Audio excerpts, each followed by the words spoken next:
Hello friend, स्वागत है आप सभी का आपका अपना परिवार जुनून क्लासेस में। आज के इस सेशन में हम चलते हैं। आज का ये सेशन होने वाला है एसएससी एमटीएस प्रीवियस ईयर की सेशन है, जिसमें हम आपको 25 क्वेश्चन जीके जीएस का करवाते हैं। आज के इस सेशन की दौर में चलते हैं, उससे पहले आपको कहना चाहेंगे कि अपनी नज़र हमेशा उस पर रखो जिसे तुम पाना चाहते हो। अपनी नज़र हमेशा उस पर रखो जिसे तुम पाना चाहते हो, उस पर नहीं जिसे तुम खो चुके हो। चलिए चलते हैं नेक्स्ट क्वेश्चन की ओर। अब यहाँ क्वेश्चन की दौर में चलते हैं। आज भी 25 क्वेश्चन करेंगे जीके जीएस का। अगर आप लोग फर्स्ट बार हमारे चैनल विजिट किए हैं, जो भी स्टूडेंट, तो चैनल को सब्सक्राइब कर लीजिएगा। वीडियो को अच्छा लगे तो वीडियो को लाइक कीजिएगा और ज़्यादा से ज़्यादा स्टूडेंट तक शेयर कीजिएगा। चलिए चलते हैं क्वेश्चन की ओर। तो फर्स्ट क्वेश्चन दिया गया है, निम्नलिखित में से किस जीव में 2 हृदय कोष्ठ है? तो बताइए इनमें से 4 ऑप्शन में से कौन से ऐसे जीव में है जिसमें 2 हृदय कोष्ठ पाए जाते हैं? तो आपको बताना है मानव। तो मानव में कितने होते हैं? 4 बेस में पाए जाते हैं या 4 हृदय कोष्ठ पाए जाते हैं। तो गौरैया, बंदर, मछली। तो इसका करेक्ट आंसर क्या हो जाएगा? तो मछली। मछली में कितने हृदय कोष्ठ पाए जाते हैं? तो 2 हृदय कोष्ठ पाए जाते हैं। मछली के रक्त प्रवाह के लिए एक एकल सर्किट और एक 2 कक्षीय हृदय होता है, जिसमें केवल एक अलिंद और एक एकल वेंट्रिकल होता है।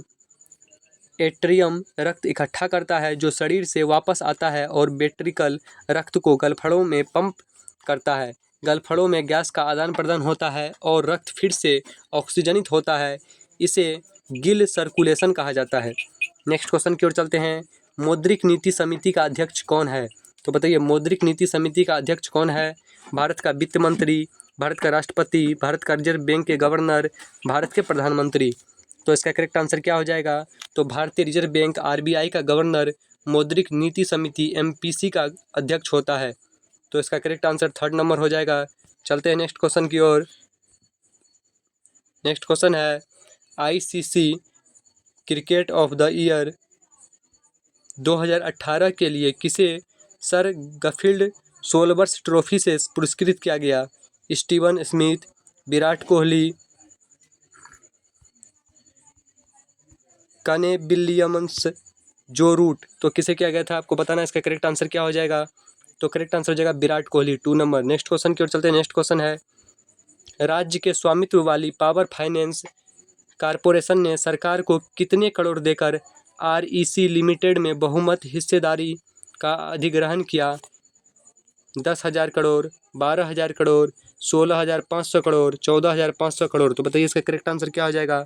14,500 करोड़, डी नंबर इसका करेक्ट आंसर हो जाएगा। चलते हैं नेक्स्ट क्वेश्चन की ओर। नेक्स्ट क्वेश्चन है, 2018 में सांस्कृतिक और सामुदाय के लिए जापान के प्रतिष्ठित निक्केई एशिया पुरस्कार से किसे सम्मानित किया गया? लालकृष्ण आडवाणी, भूपिंदर हुड्डा, बिंदेश्वर पाठक, चेतन भगत। तो बताइए किसे किया गया था? तो बिंदेश्वर पाठक को किया गया था। प्रसिद्ध समाज सुधारक और सुलभ इंटरनेशनल के संस्थापक हैं ये बिंदेश्वर पाठक, जिसे कब किया गया था? तो 13 जून, एग्जैक्ट डेट आपको याद रहना चाहिए, 13 जून 2018 को किया गया था। जापान के प्रतिष्ठित सांस्कृतिक और समुदाय के अंतर्गत निक्केई एशिया पुरस्कार उन्हें खराब स्वच्छता और भेदभाव से निपटने में उनके महत्वपूर्ण काम के लिए पुरस्कार मिला है। 1996 में शुरू किया गया यह पुरस्कार एशिया के उन लोगों को सम्मानित करता है जिन्होंने 3 क्षेत्र में से एक में महत्वपूर्ण योगदान दिया है: क्षेत्रीय विकास, विज्ञान, प्रौद्योगिकी और नवाचार, और संस्कृति और समुदाय में काम किया हो। चलते हैं नेक्स्ट क्वेश्चन की ओर। नेक्स्ट क्वेश्चन है आपका, देख सकते हैं, भारत में कानून बनाने का अंतिम अधिकार किसके पास है? तो बताइए इसका करेक्ट आंसर क्या हो जाएगा? भारत में कानून बताइए इसमें कानून, संविधान जो होता है, नियम, इसका ये बनाने का अंतिम अधिकार किसके पास होता है? तो प्रधानमंत्री, राष्ट्रपति, राज्यपाल, सांसद। तो बताइए किसके पास होता है? प्राइम मिनिस्टर, प्रेसिडेंट, इसका हो जाएगा आपको एमपी, मेंबर ऑफ पार्लियामेंट। तो किसके पास होता है आपको बताना है, या गवर्नर के पास होता है, राज्यपाल के पास? तो किसके पास होता है? तो इसका करेक्ट आंसर हो जाएगा आपको सांसद, सी नंबर हो जाएगा, 3rd नंबर इसका करेक्ट आंसर। नेक्स्ट क्वेश्चन है, सूखी बर्फ का रासायनिक नाम क्या है? सूखी बर्फ का रासायनिक नाम क्या होता है? तो बताना है आपको, oxidane nitrogen oxide sulphur dioxide, carbon oxide. तो बताइए इसका करेक्ट आंसर क्या हो जाएगा। सूखी बर्फ कार्बन डाइऑक्साइड CO2 का ठोस रूप है जिसमें एक कार्बन परमाणु से 2 ऑक्सीजन परमाणु बंधे होते हैं। इसे यह नाम मिला क्योंकि यह गर्म होने पर तरल में नहीं पिघलता है, इसके बजाय यह सीधे गैस में बदल जाता है। इसे उद्पातन कहा जाता है। तो इसका नाम क्या दिया गया है, कार्बन ऑक्साइड। क्या दिया गया है, कार्बन ऑक्साइड। नेक्स्ट क्वेश्चन की ओर चलते हैं। नेक्स्ट क्वेश्चन है, किस क्रम में राज्यों को अधिग्रहण के सिद्धांत के तहत ब्रिटिशर्स द्वारा अधिकृत किया गया था। आपको क्रमवार बताना है किस क्रम में ब्रिटिशर्स द्वारा राज्यों के अधिग्रहण के नियम द्वारा अधिकृत किया गया था। तो बताइए सबसे पहले किसे किया गया था। इसका करेक्ट आंसर क्या हो जाएगा। तो करेक्ट आंसर हो जाएगा सतारा सबसे पहले किया गया था, फिर उदयपुर, फिर झांसी। तो 4th नंबर इसका करेक्ट आंसर हो जाएगा। नेक्स्ट क्वेश्चन की ओर चलते हैं। नेक्स्ट क्वेश्चन है, 1 जनवरी 2017 को संयुक्त राष्ट्र के महासचिव के रूप में किसे नियुक्त किया गया। Ban Ki Moon, Antonio Guterres, Satya S Tripathi, Michelle Bachelet. तो बताइए इसका करेक्ट आंसर क्या हो जाएगा। तो इसका करेक्ट आंसर हो जाएगा 2 नंबर अंतोनियो गुटेरेस को।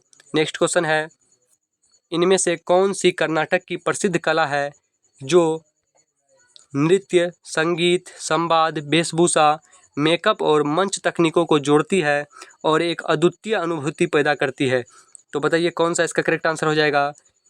यक्षगान, कलारी पैट्टू, कथकली, उत्तम फुल्लाल। तो इसका करेक्ट आंसर क्या हो जाएगा, आपको बताना है। इसका करेक्ट आंसर हो जाएगा Yakshagana, 1st number. Next question के चलते। नेक्स्ट क्वेश्चन है, किस पंचवर्षीय योजना के दौरान विकास की महालनोबिस योजना को अपनाया गया था। तो बताइए किस पंचवर्षीय योजना के दौरान विकास की महालनोबिस योजना को अपनाया गया था। ऑप्शन है तृतीय, चतुर्थ, प्रथम, द्वितीय। इसका करेक्ट आंसर क्या हो जाएगा। तो करेक्ट आंसर हो जाएगा द्वितीय पंचवर्षीय योजना के अंतर्गत महालनोबिस योजना को अपनाया गया था।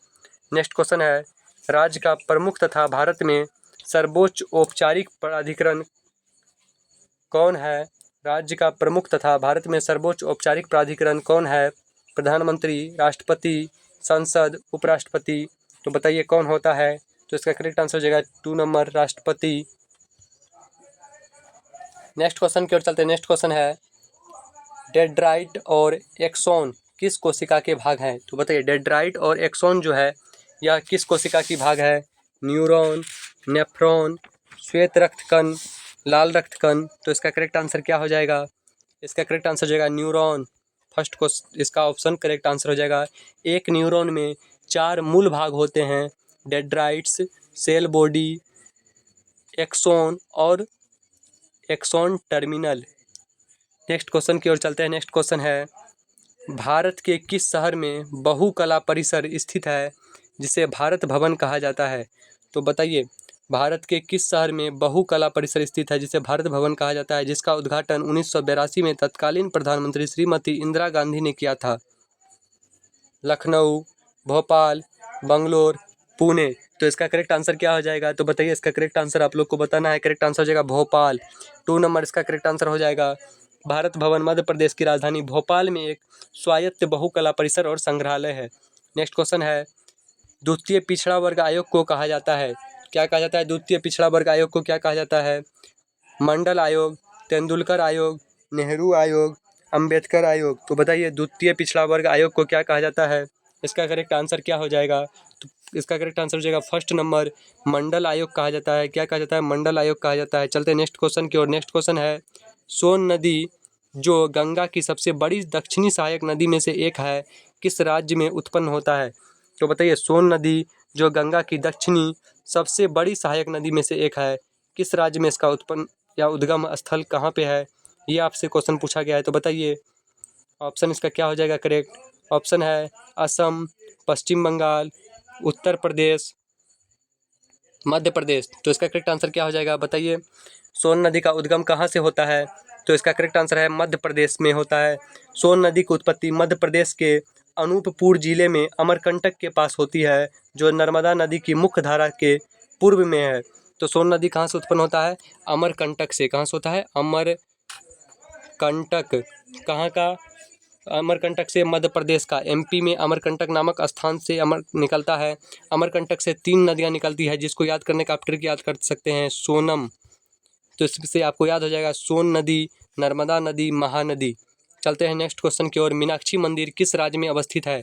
तो आपको बताना है मीनाक्षी का मतलब क्या होता है। तो मीनाक्षी का मतलब होता है मछली जैसी आँखों वाली। तो मीनाक्षी मंदिर में माना जाता है भगवान शिव और माता गौरी, क्या जिसे मीनाक्षी नाम दिया गया, उनका विवाह हुआ था। और मीनाक्षी मंदिर जो है, यहाँ मीनाक्षी नाम माता पार्वती के लिए है और ये भगवान शिव के लिए सुंदरेश्वर नाम दिया गया है। यह कहाँ पे है, ये आपसे पूछा गया है। आंध्र प्रदेश, केरल, तमिलनाडु, कर्नाटक। तो बताइए मीनाक्षी मंदिर कहाँ स्थित है? तो ये स्थित है आपको तमिलनाडु में, मदुरै में। तमिलनाडु के मदुरै में मीनाक्षी मंदिर स्थित है। अगर आपसे पूछा जाए कि मीनाक्षी मंदिर या किस नदी के किनारे है, तो ये वेगई नदी के किनारे है। वेगई नदी के किनारे है मीनाक्षी मंदिर स्थित। नेक्स्ट क्वेश्चन की ओर चलते हैं। भारत में रैयतवाड़ी व्यवस्था को किसने लागू किया था? तो बताना है इन चारों गवर्नर जनरल में से किसने रैयतवाड़ी व्यवस्था को लागू किया? Lord Irwin, Lord Mackenzie, Lord Cornwallis और अलेक्जेंडर रीड और थॉमस मुनरो। तो बताइए इसका करेक्ट आंसर क्या हो जाएगा? किसने रैयतवाड़ी व्यवस्था को स्टार्ट किया था? तो इसका करेक्ट आंसर आप लोगों को बताना है। करेक्ट आंसर हो जाएगा अलेक्जेंडर रीड और थॉमस मुनरो। 4th नंबर इसका करेक्ट आंसर हो जाएगा। रैयतवाड़ी प्रणाली ब्रिटिश भारत में एक भू राजस्व प्रणाली थी। क्या थी? यह एक भू राजस्व प्रणाली थी जिसे 1820 में लागू किया गया था। कब लागू किया गया था? 1820 में स्टार्ट किया गया था। और ये बहरहाल जिले में कैप्टन अलेक्जेंडर रीड द्वारा प्रशासित प्रणाली के आधार पर थॉमस मुनरो द्वारा पेश किया गया था। किसके द्वारा? Thomas Munro. इसका करेक्ट आंसर है। शुरुआती प्रमुख क्षेत्रों में मद्रास, बॉम्बे, असम के कुछ हिस्से में ब्रिटिश सरकार के कुर्ग प्रांत शामिल थे जिसमें स्टार्ट किया गया था। रैयतवाड़ी प्रणाली में किसानों को मालिकाना हक सौंप दिया गया। ब्रिटिश सरकार ने किसानों से सीधे कर वसूल किया। इसी को रैयतवाड़ी प्रणाली कहा गया है। नेक्स्ट क्वेश्चन की ओर चलते हैं। नेक्स्ट क्वेश्चन है दंत चिकित्सकों द्वारा रोगियों के दांतों की बड़ी छवियों को देखने के लिए किसका उपयोग किया जाता है? ये आपको 10th का क्वेश्चन है और ये बहुत ही इंपॉर्टेंट क्वेश्चन है। इसको आपको SSC MT previous year question में देखने को मिल रहा है। तो ये इसका आंसर बताइए क्या हो जाएगा? जिग जैग दर्पण, प्लेन दर्पण, उत्तल दर्पण, अवतल दर्पण। तो बताइए क्या हो जाएगा? अवतल दर्पण का उपयोग दंत चिकित्सकों द्वारा रोगियों के दांतों की बड़ी छवियों को देखने के लिए किया जाता है, इसलिए इसका करेक्ट आंसर हो जाएगा अवतल दर्पण। इसे जो है आपको हजामती दर्पण भी कहा जाता है। इसका कारण यह है कि एक अवतल दर्पण फोकस और पोल के बीच में रखे जाने पर आभासी, सीधा और आवर्धित चित्र बनाता है। यह दर्पण दंत चिकित्सकों को दांतों के आवर्धित रूप को देखने में सक्षम बनाता है, इसलिए इसका उपयोग डॉक्टर करते हैं। अवतल दर्पण का उपयोग वाहनों की हेडलाइट, टॉर्च के सर्च लाइट में भी किया जाता है। नेक्स्ट क्वेश्चन की ओर चलते हैं। 1900 ईस्वी के बाद क्वेश्चन पूछा गया है। 1900 ईस्वी के बाद ओलंपिक में निम्नलिखित में से कौन सा खेल नहीं खेला गया है? तो बताइए इसका करेक्ट आंसर क्या हो जाएगा? 1900 ईस्वी के बाद ओलंपिक में निम्न में से कौन सा खेल नहीं खेला गया है? ऑप्शन है क्रिकेट, बैडमिंटन, हॉकी, तीरंदाजी। तो बताइए इसका करेक्ट आंसर क्या हो जाएगा? कौन सा खेल अभी तक 1900 ईस्वी के बाद नहीं खेला गया है ओलंपिक में? इसका करेक्ट आंसर आप लोगों को बताना है। तो क्रिकेट इसका करेक्ट आंसर है। ओलंपिक में एकमात्र बार क्रिकेट पेरिस, फ्रांस और में आयोजित किया गया था, जो कि 1900 ईस्वी में किया गया था। ग्रीष्मकालीन ओलंपिक में खेला गया था। इसमें केवल 2 देशों ग्रेट ब्रिटेन और मेजबान फ्रांस ने प्रतिस्पर्धा की। इंग्लैंड ने 158 रनों में मैच जीतकर स्वर्ण पदक जीता। 1900 के बाद ओलंपिक में क्रिकेट नहीं खेला गया है। नेक्स्ट क्वेश्चन की ओर चलते हैं। नेक्स्ट क्वेश्चन है हिमालय भारत के कितने राज्यों में फैला हुआ है? तो बताइए 7 राज्य, 8 राज्य, 5 राज्य और 10 राज्य। हिमालय कितने राज्यों में फैला हुआ है? तो हिमालय भारत के 10 राज्यों में फैला हुआ है। इसका करेक्ट आंसर 4 नंबर हो जाएगा। नेक्स्ट क्वेश्चन की ओर चलते हैं। धौलाधार श्रेणी हिमालय के किस भाग में है? तो बताइए धौलाधार श्रेणी जो है ये हिमालय के किस भाग में है? मध्य हिमालय, महान हिमालय, शिवालिक हिमालय, पूर्वांचल हिमालय। तो इसका करेक्ट आंसर क्या हो जाएगा आपको बताना है। तो बताइए इसका करेक्ट आंसर। तो इसका करेक्ट आंसर हो जाएगा किस क्षेत्र में है? तो बताइए करेक्ट आंसर इसका। तो करेक्ट आंसर दिया गया है 97 का फर्स्ट नंबर मध्य हिमालय। कहाँ पे है धौलाधार श्रेणी? तो यह मध्य हिमालय में भाग में स्थित है। धौलाधार श्रेणी पहाड़ों की एक मध्य हिमालय श्रृंखला का हिस्सा है। यह भारतीय मैदानों से कांगड़ा और मंडी के उत्तर में फैला है। कांगड़े जिले का मुख्यालय धर्मशाला कांगड़ा घाटी के ऊपर अपने दक्षिणी इलाके में स्थित है, जो इसे चंबा से विभाजित करता है। धौलाधार की लंबाई 3500 मीटर से लेकर 6000 मीटर तक है। तो कितना है इसका? 3500 से लेकर के 6000 मीटर तक है। नेक्स्ट क्वेश्चन की ओर चलते हैं। नेक्स्ट क्वेश्चन देखते हैं क्या नेक्स्ट क्वेश्चन है। खास श्रृंखला में एक स्तर से दूसरे स्तर में कितने प्रतिशत ऊर्जा का संचार होता है? तो आपको अगर पूछा जाए इसका नियम किसने दिया था, तो आपको बताना है लिंडमान नामक वैज्ञानिक ने दिया था। किसने दिया था? लिंडमान नामक वैज्ञानिक ने यह नियम दिया था। तो कितने प्रतिशत एक स्तर से दूसरे स्तर में जाता है? 0.2, 0.1, 0.15, 0.05। तो बताइए कितने प्रतिशत जो है एक स्तर से दूसरे स्तर में ऊर्जा का परिवहन होता है? तो आपको बता दें प्रत्येक ट्रॉफिक स्तर पर ऊर्जा की मात्रा कम हो जाती है। एक स्तर से दूसरे स्तर में जो आते जाता है तो वह क्या होते जाता है? कम होते जाता है, क्योंकि यह एक पारिस्थितिक तंत्र के माध्यम से आगे बढ़ता है।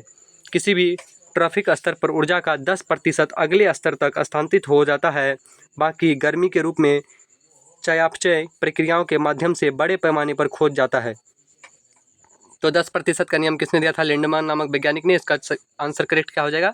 0.1%। चलिए चलते हैं नेक्स्ट क्वेश्चन की ओर। निम्नलिखित में से कौन परंपरागत खेल और राज्य का जोड़ा सुमेल नहीं है? तो बताता कौन सा सुमेल नहीं है? सुमेल है ये नहीं, सुमेल नहीं है। तो थांगला जो है ये मणिपुर में खेला जाता खेलने वाला खेल है। बताइए। सिलाम्ब मध्य प्रदेश में, मुकना मणिपुर में, गटका पंजाब में। तो बताइए इसका करेक्ट आंसर क्या हो जाएगा? तो करेक्ट आंसर क्या होगा बताइए। तो यहाँ पूछा जाए सुमेल नहीं है, सुमेल है। तो ये सुमेल है और ये सुमेल है और ये सुमेल है, तो ये वाला सुमेल नहीं है। तो ये 2 नंबर इसका करेक्ट आंसर हो जाएगा। सिलाम्ब मध्य प्रदेश का खेल नहीं है। सिलाम्ब तमिलनाडु की एक हथियार आधारित भारतीय मार्शल आर्ट है। कहाँ का है ये? तमिलनाडु का। तमिलनाडु का, तमिलनाडु क्या है ये? तो हथियार आधारित भारतीय मार्शल आर्ट है। यह पारंपरिक रूप से श्रीलंका और मलेशिया में तमिल समुदाय द्वारा भी अभ्यास किया जाता है और केरल कलारीपट्टू के निकटता से जुड़ा हुआ है। यह तमिल शब्द सीलम से आया है, जिनका अर्थ है पहाड़ी, और कन्नड़ शब्द बम्बू, जिससे अंग्रेजी बांस की उत्पत्ति होती है। सीलम्बम की उत्पत्ति लगभग 1000 ईसा पूर्व हुआ था। कब हुआ था? 1000 ईसा पूर्व। चलते हैं नेक्स्ट क्वेश्चन की ओर। ये लास्ट क्वेश्चन होगा इसका।